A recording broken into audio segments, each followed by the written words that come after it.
पहली आयत देखिए आप, इस जिंदगी देने वाले रब की तरफ से जो पहली आयत सूरह फातिहा की बिस्मिल्लाहिर्रहमानिर्रहीम के बाद जो शुरू होती है कुरान की, वो यहाँ से शुरू होती है अल्हम्दुलिल्लाहि रब्बिल आलमीन। पहले इस लफ्ज़ के ऊपर गौर कीजिए, रब्बुल आलमीन। जिंदगी देने वाला कहता है कि जिंदगी हमने दे दी है, इस जिंदगी की परवरिश भी हम करते हैं। तमाम तारीफें उस अल्लाह की बयान करो जो दोनों जहान का पालनहार है। जिंदगी उसने हमें और आपको दी, जिंदगी काफिर को भी दी, जिंदगी गैर मुस्लिमों को भी दी, जिंदगी यहूद व नसारा को भी दी, और जिंदगी जानवरों को भी दी, जिंदगी बच्चों को भी दी, जिंदगी दोस्त को भी दी और जिंदगी दुश्मन को भी दी, जिंदगी अपने ऊपर ईमान लाने वालों को भी दी और जिंदगी अपने ऊपर ईमान न लाने वालों को भी दी या नहीं दी? अल्हम्दुलिल्लाह, तमाम तारीफें अल्लाह के लिए हैं। किस अल्लाह के लिए? रब्बिल आलमीन, जो रब्बुल आलमीन है। उसने ये नहीं कहा कि हम रब्बुल मुस्लिमीन है, सिर्फ मुसलमानों को पालते हैं, ये नहीं कहा।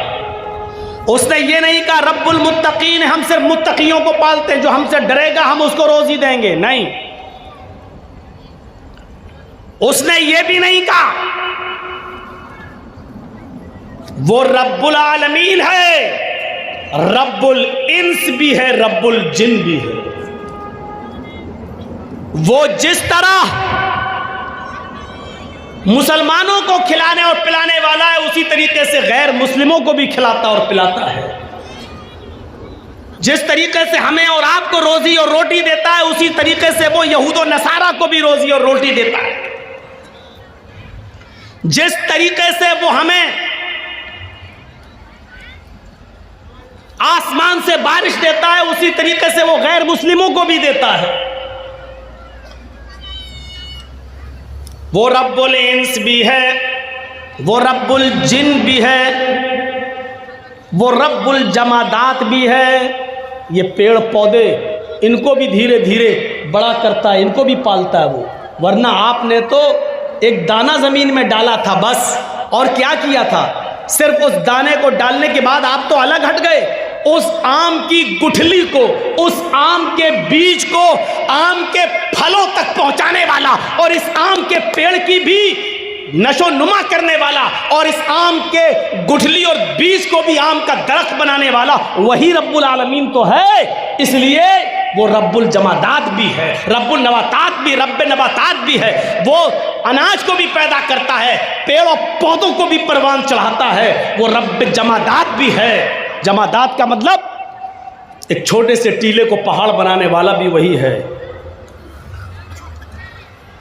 इनकी भी वो परवरिश कर रहा है।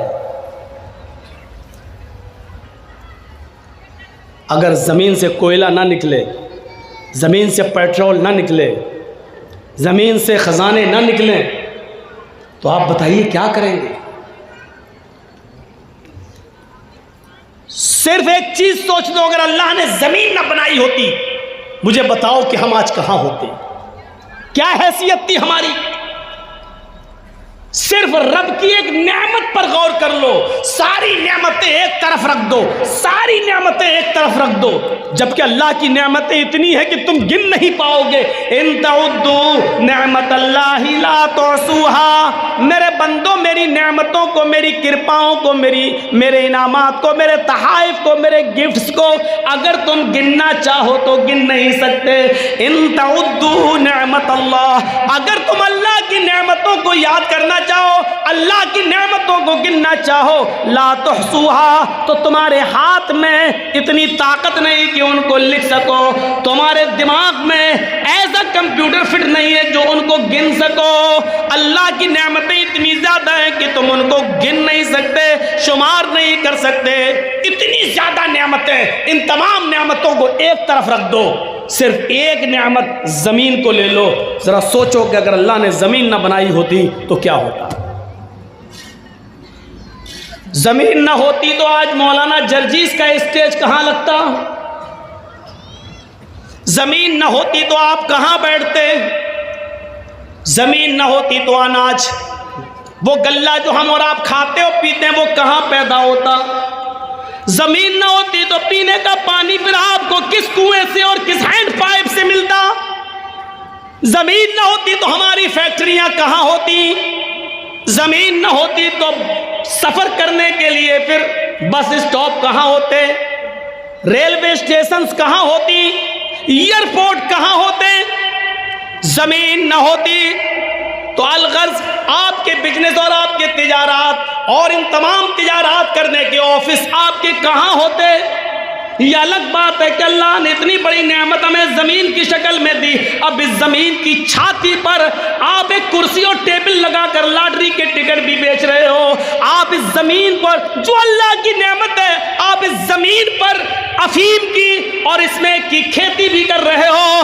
इस ज़मीन के ऊपर आप चरस और गांजा भी बो रहे हो, आप ब्राउन शुगर की खेती भी कर रहे हो। इस ज़मीन के ऊपर शराब के अड्डे भी आप खोल रहे हो। जो अल्लाह इस जमीन को हमवार कर सकता है, हमारे फायदे के लिए बना सकता है, इस जमीन की छाती पर ये गुनाहों के अड्डे खोलने वालों, तुम्हारे कारोबार को कारून के खजाने की तरह और कारून के साथ कारून की तरह तुम्हें भी धसाने पर वो कादिर है। जिस तरह कारून को उसके खजाने के साथ जमीन के अंदर धसा दिया, जरा शराब के अड्डे खोलते हुए, लॉटरियों के टिकट बेचते हुए, हराम कारोबार के लिए अफीम और चर्च की खेती करने से पहले जरा सोचो कि अल्लाह रब्बुल आलमीन का एक हुक्म हुआ, जमीन अगर फट गई या जलजला आ गया तो हमारी हैसियत क्या है, हम कहाँ होंगे।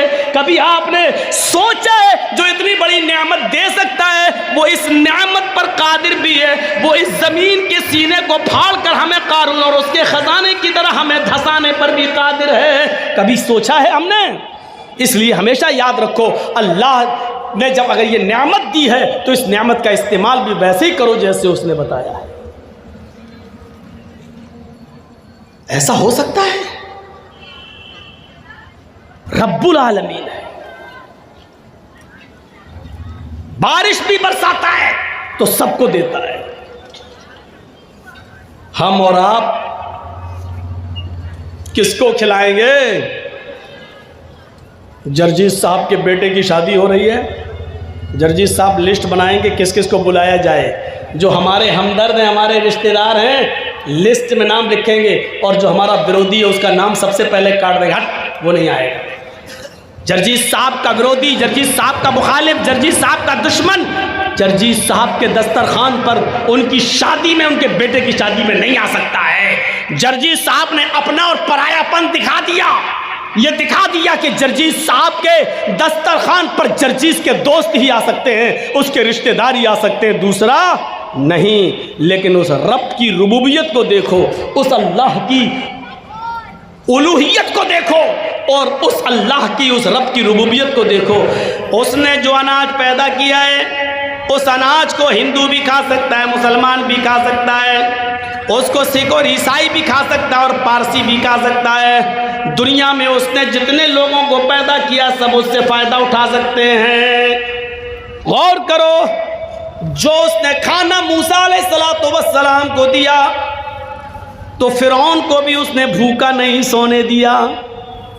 अगर उसने इब्राहीम अलैहिस्सलाम को नेमतों से नवाजा तो नमरूद को भी उसने भूखा नहीं मरने दिया। मुहम्मदुर रसूलुल्लाह सल्लल्लाहु अलैहि वसल्लम पर अगर ग़िज़ाएं उतारी हैं तो नबी के दुश्मन अबू जहल और अबू लहब को भी उसने भूखा नहीं सुलाया है। कभी हमने गौर किया है अल्लाह रब्बुल आलमीन के रब की रुबूबियत पर? हमें बहुत जल्दी ये आया था, ये मेरा है, ये फला का, ये मेरा दुश्मन है, हम उसको नहीं बुलाएंगे, लेकिन